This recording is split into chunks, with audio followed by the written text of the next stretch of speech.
this is Sundry Sports for Tuesday, August 11th. Yes, it was August 11th. We have this new thing here. Not sure why ESPN sent it to me, but here we go. NHL Morning Skate, Stanley Cup Playoffs Edition. Exactly 5 months after the last regular season games were played, and after the 2020 Stanley Cup qualifiers whittled the postseason field from 24 to 16 teams, the first round of the 2020 Stanley Cup playoffs begins tonight. Asterisk. The 2020 Stanley Cup qualifiers saw the top 12 teams in each conference by points percentage return to hub cities in Edmonton and Toronto. The top 4 teams in each conference were guaranteed a place in the first round, but played a round-robin tournament to determine seeds 1 through 4. The remaining 8 teams in each conference had to win a best-of-5 series to advance to the first round. And there's your list of games. So they were all tonight. Okay, well, missed that. Sadness. Blue Jackets and Lightning set for playoff rematch. The Columbus Blue Jackets and Tampa Bay Lightning will square off for the second time in as many postseasons. In 2019, Columbus was the last team to clinch a playoff berth but won 4 straight games to sweep Tampa Bay, who entered as the number 1 ranked team after tying the single-season NHL record with 62 wins in 2019-20. Columbus became the first team in NHL history to sweep the President's Trophy winner in the opening round. The Blue Jackets again were the last team to lock up a spot in the first round, advancing through the qualifiers with a Game 5 victory against the Toronto Maple Leafs on Sunday. Defenseman Zach Werenski scored the clinching goal in the first winner-take-all game in Columbus's history. The Lightning, meanwhile, were guaranteed a spot in the first round after finishing with the second highest points percentage in the Eastern Conference during the regular season. They had a 2-1-0 record in the round robin to enter the playoffs as the number 2 seed in the East. Game 1. Bruins and Hurricanes also meet for second straight year. Another 2019 rematch begins tonight when the Carolina Hurricanes and Boston Bruins go head-to-head, with the Hurricanes looking for redemption after being swept by the Bruins in the Eastern Conference Final last year. The Hurricanes were the only team to complete a sweep in the qualifiers, with Sebastian Aho notching 8 points to set a franchise record for points in a best-of-5 series. Aho shares the team lead in goals, 3, with 20-year-old Andrei Svechnikov.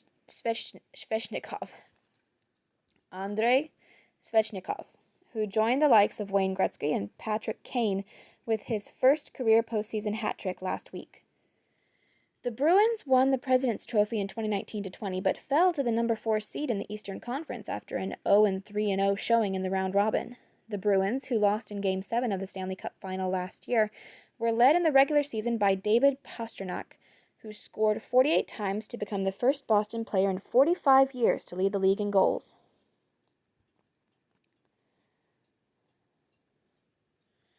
Blackhawks and Golden Knights look to keep momentum alive in Game 1.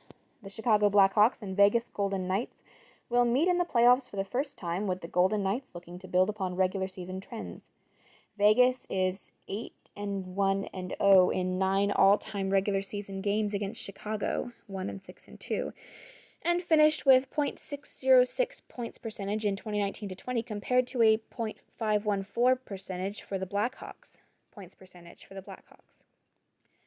The Golden Knights enter the first round as the number 1 seed in the Western Conference after posting a perfect 3-0-0 record in the round robin. The Blackhawks secured their spot in the first round by defeating the heavily favored Oilers in the qualifiers. Captain Jonathan Toews led the Blackhawks with 7 points in the qualifying round, just ahead of rookie Dominik Kubalik, who tallied 6 points, including a 5-point performance in Game 1, the most points in a playoff debut in NHL history. Flames and Stars franchises to meet in playoffs for first time in 39 years. The Calgary Flames and Dallas Stars will meet in the second postseason series between the franchises and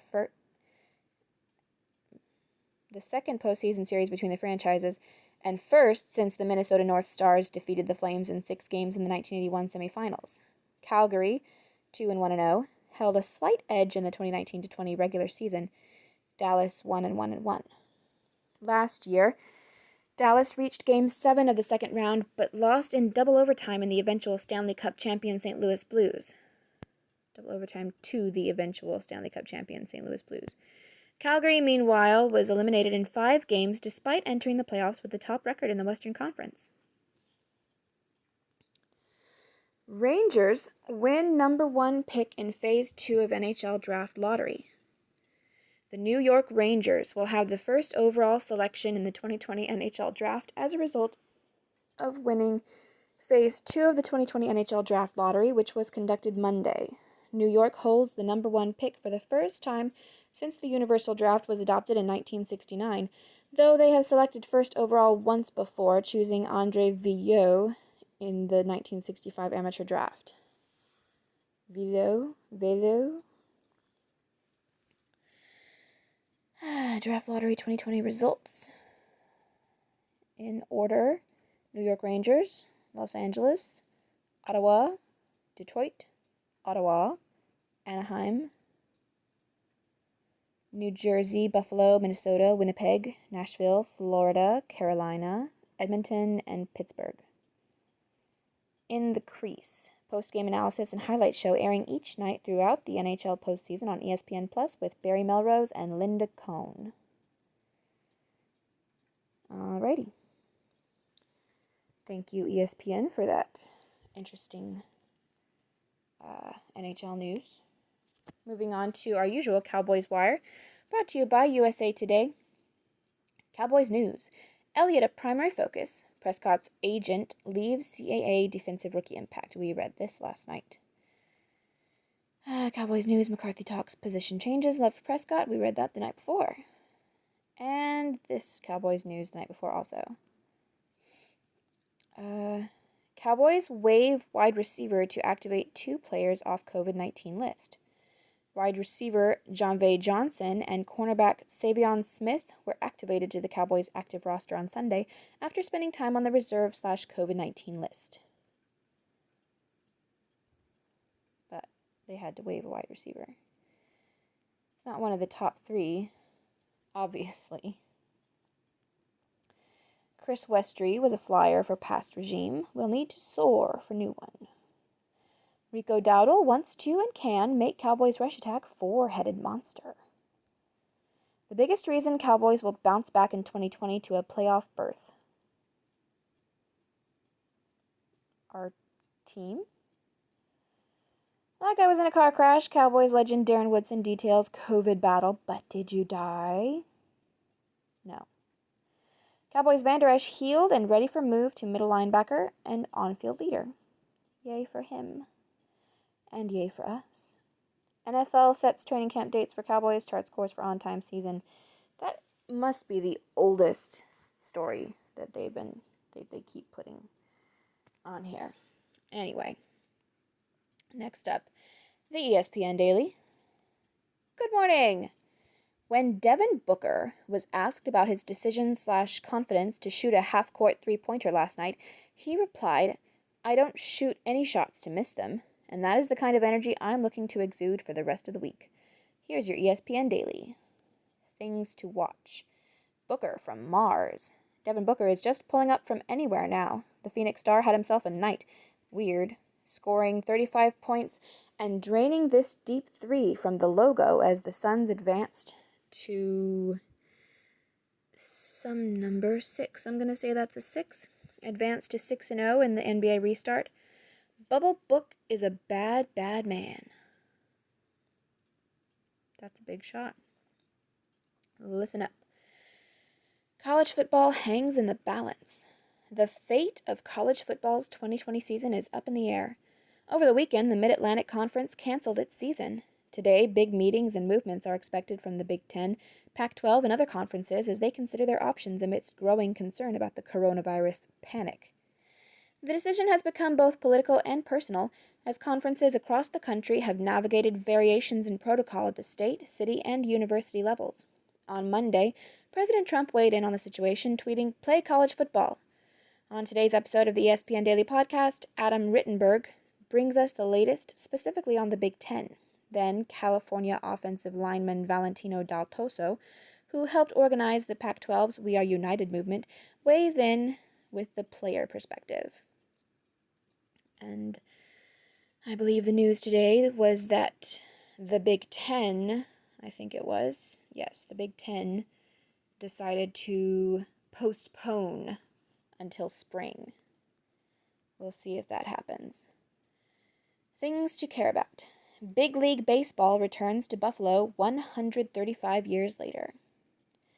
And what is arguably the most abnormal year in the long history of baseball, a sport that has known many times of upheaval, we are left with an outcome that no one could have foreseen when 2020 began. After nearly 135 years, there will be a Big League Baseball in Buffalo, New York. There will be Big League Baseball in Buffalo, New York. The drought that began back in 1885, when the National League Buffalo Bisons folded, comes to an end today as the Toronto Blue Jays begin their home schedule at Salin Field, home venue of the AAA Bisons. Under the circumstances, it's hardly a time for celebration. If the Canadian government had approved baseball's plan to have the Blue Jays host games in Toronto, Salin Field would be sitting dormant. It would also remain dark if any other big league city had been willing to take in the Jays. That Salin Field turned out to be the Blue Jays' only option other than becoming a full-time travel team is unfortunate. However, it is also historic, as Big League Baseball returns to a city that hasn't seen it since the President of the United States was one of their own. Speaking of Grover Cleveland. Is that what S/O is? Is it speaking of? Speaking of Grover Cleveland? Grover Cleveland. In honor of the occasion, we're taking it all the way back to October 7th, 1885, the date of the last home games for the National League version of the Bisons, a doubleheader against the Providence Grays. Mostly, we're focusing on how much things have changed in baseball since then.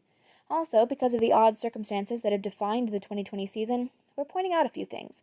No fans in attendance, shortened doubleheaders, and cardboard cutout baseball fans. Speaking of the natural, that would be oddly familiar to anyone who witnessed both contests. You know, if that were possible. 2020 NHL Playoffs Round of 16 Preview. Let there be more playoff hockey. The 2020 NHL playoffs officially begin today as the 24-team tournament, with 5-game qualification round series and round-robin seeding matchups, has moved on to a more recognizable 16-team version.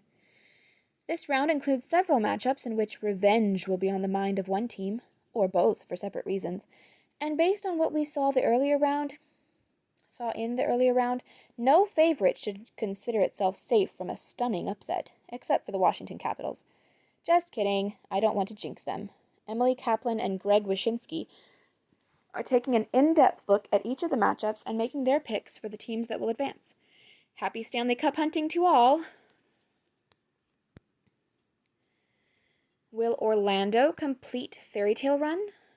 The MLS is Back tournament began with a flurry of positive COVID-19 tests that narrowed the field from 26 teams to 24. Thus, as the competition got off the ground, the focus was not so much on the results on the pitch, but on the results of the coronavirus tests that were being administered to everyone inside the bubble every 48 hours. Jeez. That doesn't seem very fair for those two teams.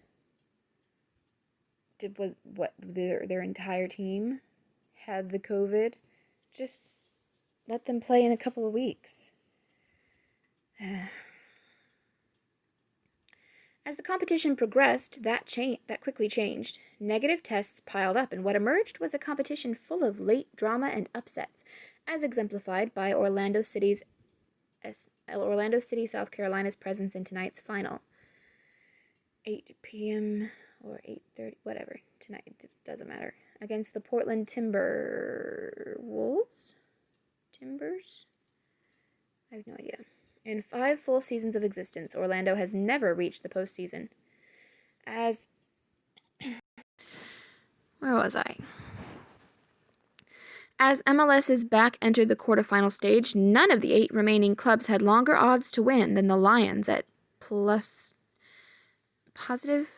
I don't know how to read odds, 1,200. Yet they have become one of the most exciting sides in this most unpredictable tournament. Will the Timbers experience in big moments Portland is in its third Cup final in the past 6 seasons give them the edge, or will Orlando City successfully complete an unlikely Cup run? Jeff Carlisle and Austin Lindbergh are breaking down the X factors for each team, analyzing how the match will be won, and making their predictions. Overheard. I think Jesus could be in front of me and I would probably still shoot. Kyle Kuzma after hitting the game-winning shot versus the Denver Nuggets. Okay. Dedication. I like that. Remember when? On this date in 2015, one punch changed 2 lives. At the time, no one inside the Jets organization would speak about the altercation between Geno Smith and IK Enemkpali that led to Smith's jaw being fractured in 2 places. Beyond the cause of the altercation, a dispute over $600. Call it the locker room code. Don't snitch on teammates. But now, 5 years later, people who were on hand for the fight have loosened their lips. Here's a 5-year retrospective on the incident that the New York Post dubbed Jaw and Disorder. What's on today? A bunch of stuff that already happened. Until next time, remember, last night, Juan Soto mashed a home run 463 feet. That's 460 feet farther than I have ever hit a ball. Don't worry, what I lack in hand-eye coordination I make up for with speed. I really don't care. I mean, you could tell me more about the athletes. I don't care about you. This has been your ESPN Daily for Tuesday, August 11th, 2020. And last of all is Yahoo Sports. Read and react. President Trump wants college football this fall. Ugly details emerge in Darius Juice domestic violence arrest. Uh-oh. A's Laureano regrets charging Astros coach because he's a loser. Wasn't worth your time. Brett Favre on kneeling. There's no right answer.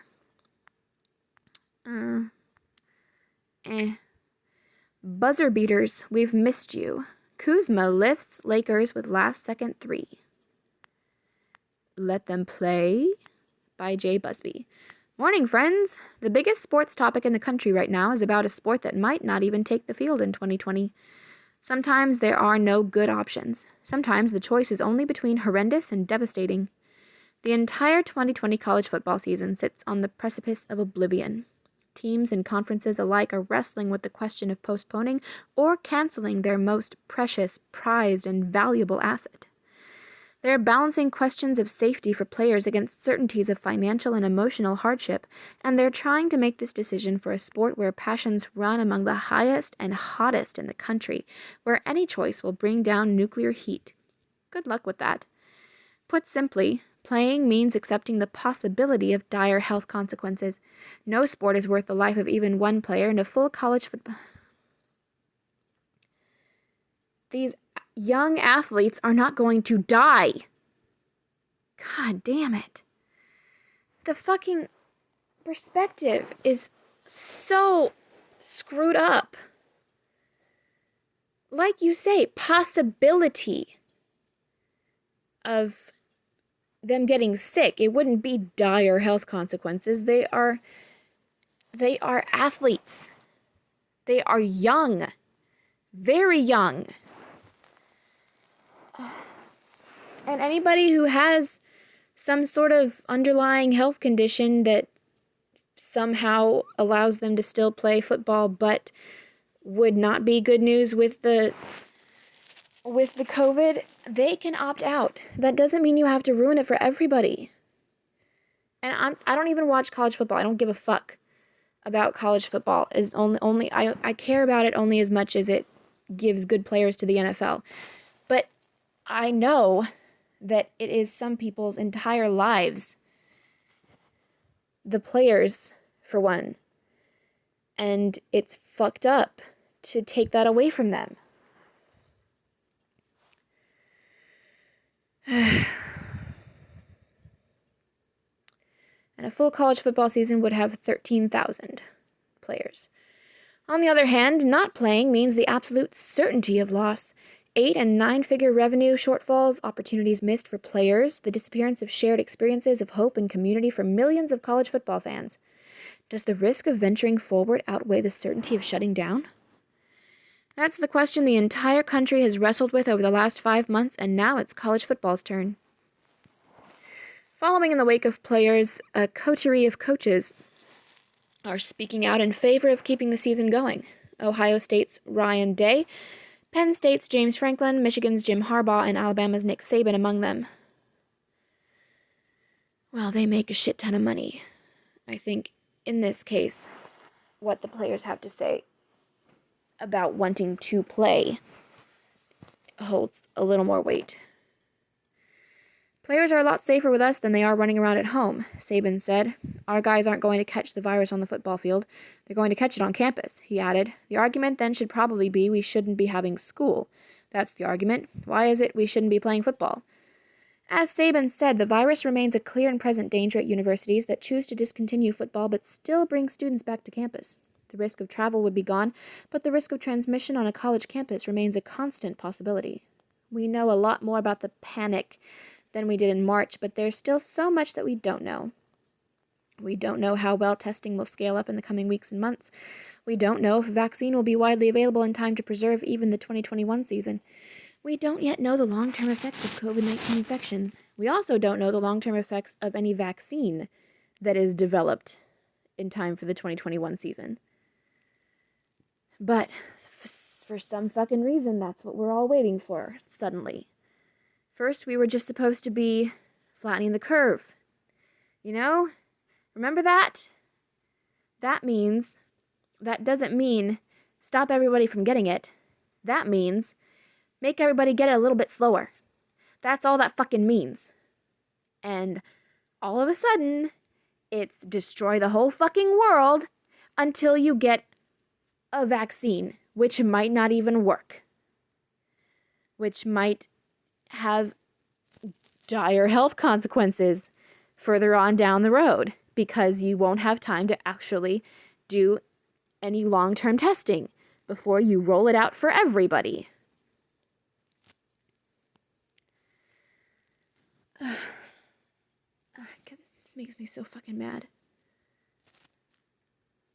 What we do know, what we've seen already, is that the absence of an activity, a sport, a business, a community, has disastrous effects. Yes, thank you for saying that.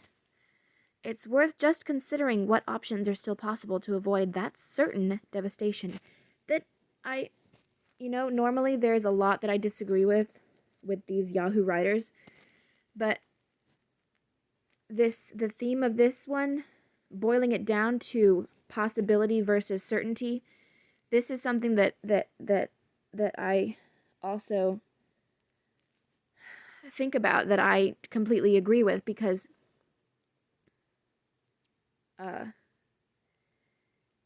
with the mask situation also, there are doctors' offices that make everybody that enters the building wear a mask the entire time they're there. And in particular, I'm speaking about OBGYN offices that, obviously a lot of their patients are pregnant. A lot of their patients are pregnant in their 3rd trimester. And a well-known side effect of the 3rd trimester is shortness of breath. And the CDC specifically says that anybody who has trouble breathing should not wear a mask. And yet, there are doctors' offices that have this sweeping rule that everybody has to wear a mask. Even those that the CDC says should not wear a mask. Because the possibility of avoiding possible infection with a disease that has a extremely low possibility of killing you, that's more important than consideration for individual patients. Doctors are fucking breaking their oath because they won't have any regard for individual patients.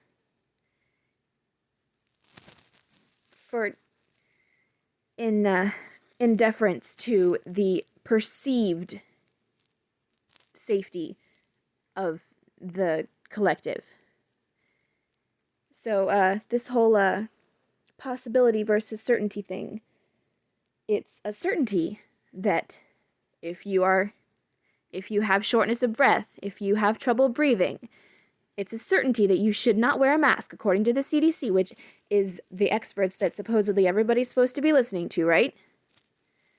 Of course, there's also the WHO, which social media seems to care a whole lot about. I haven't looked at what they say, but I can't imagine it's much different. Anyway,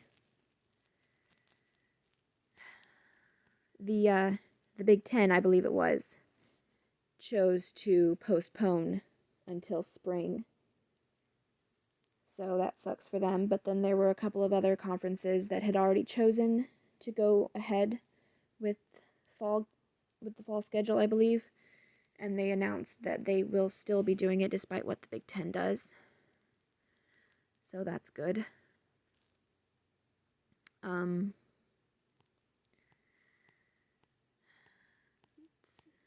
Continuing on. Bushnell. College football players hold Zoom call to save season. Well, if they're Big Ten players, they failed. Thamel. Could Trump's tweet make college football election issue?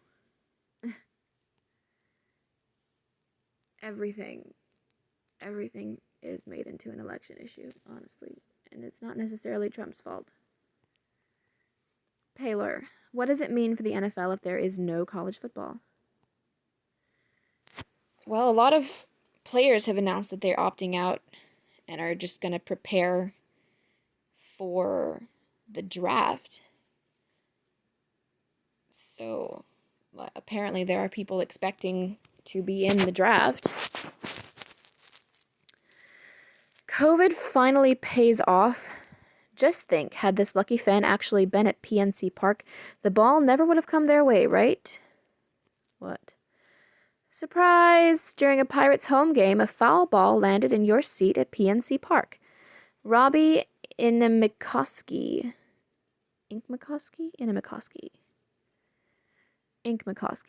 at AT&T Sportsnet happened to grab it for you, and you'll find it enclosed. We wish you could have been here in person to make the catch yourself. Hopefully we'll see you back in your seat at PNC Park in 2021. But until then, enjoy this memento. They spelled that wrong. It's memento, not momento, but whatever. Enjoy this memento from the 2020 season. Thank you for your consistent support and loyalty to the Pittsburgh Pirates organization. Let's go Bucks! The Pittsburgh Pirates.